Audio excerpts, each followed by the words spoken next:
বিএনপির হাতে দেশের সার্বভৌমত্ব, স্বাধীনতা, নিরাপদ। দেশ গড়ার পরিকল্পনা অনুষ্ঠানে কথা বলেন বিএনপির ভারপ্রাপ্ত চেয়ারম্যান তারেক রহমান। তিনি বলেন, বিএনপি ক্ষমতায় থাকতে সবসময় লাগাম টেনেছে দুর্নীতির। এবার ক্ষমতায় গেলে দুদকের কার্যক্রমের উপর হস্তক্ষেপ করা হবে না বলেও আশ্বাস দেন তারেক রহমান। নতুন এবং ফিরে আসা গ্রাহকদের জন্য নগদে চলছে ক্যাশব্যাক সহ প্রতিদিন হাজারো উপহার জেতার সুযোগ। হবে আশা আর ফেরা, সারপ্রাইজ সেরা। আগামী দিনে দেশ পরিচালনার সুযোগ পেলে কি করবে বিএনপি, এই পরিকল্পনার বিষয়ে নেতাকর্মীদের অবহিত করতে এই কর্মশালা।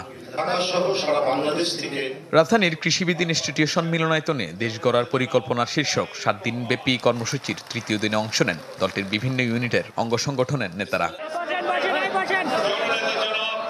দিনের অনুষ্ঠানের দ্বিতীয় পর্বে ভার্চুয়ালি যোগ দেন বিএনপির ভারপ্রাপ্ত চেয়ারম্যান। বলেন, অন্য কেউ নয়, দুর্নীতি দমনে সবচেয়ে বড় ভূমিকা রেখেছে বিএনপি। জানান, ক্ষমতায় গেলে দুর্নীতি দমন কমিশনের কোনো কাজে হস্তক্ষেপ করবে না তার দল। যখন আমরা সকলকে মিলে, সকলকে সাথে নিয়ে যখন দেশ গড়ার কাজে হাত দিব, একমাত্র তখনই সম্ভব। বিভাজন রেখে, বিভক্তি রেখে, একজনকে ভেতরে একজনকে বাইরে রেখে কিন্তু আমরা দেশ গড়তে পারবো না। যে কোনো মূল্যে আমাদেরকে এনশিওর করতে হবে যে কঠোর হস্তে আমরা দেশের স্বার্থে, দেশের মানুষের স্বার্থে আমরা যে কোনো মূল্যে দুর্নীতির লাগাম টেনে ধরতে হবে এবং দেশের আইন শৃঙ্খলাকে আমাদের ঠিক রাখতে হবে।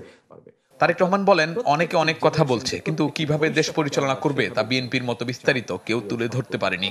নেতাকর্মীদের আহ্বান জানান, ঘরে থেকে নয়, মাঠে নেমে দলের পরিকল্পনা বাস্তবায়নের। কথার ফুল জুড়ে দিয়ে কর্মসংস্থান হয় না, কথার ফুল জুড়ে দিয়ে জনগণের অর্থের সংস্থান হয় না, কর্মসংস্থান হয় না। পরিকল্পনা লাগে কর্মসংস্থান করতে। জনগণের পেটে আহার দিতে, ভাত দিতে হলে পরিকল্পনা লাগে, প্ল্যানিং লাগে। যা একমাত্র আপনার আছে, যা একমাত্র এই দলের আছে, যা একমাত্র বিএনপির আছে, আর কারো নেই। এদিকে জাতীয় প্রেস ক্লাবে এক অনুষ্ঠানে বিএনপি মহাসচিব আহ্বান জানান, মতপার্থক্য থাকলেও যে স্বপ্ন নিয়ে 24-এর বিজয় এসেছে তা সুসংহত রাখার। 24-এর জুলাই আন্দোলনের মধ্য দিয়ে আমরা যে বিজয় অর্জন করেছি, আসুন, সাইফুল ভাইও বলেছেন, আমরা সবাই মিলে সেই বিজয়টাকে সুসংহত করি।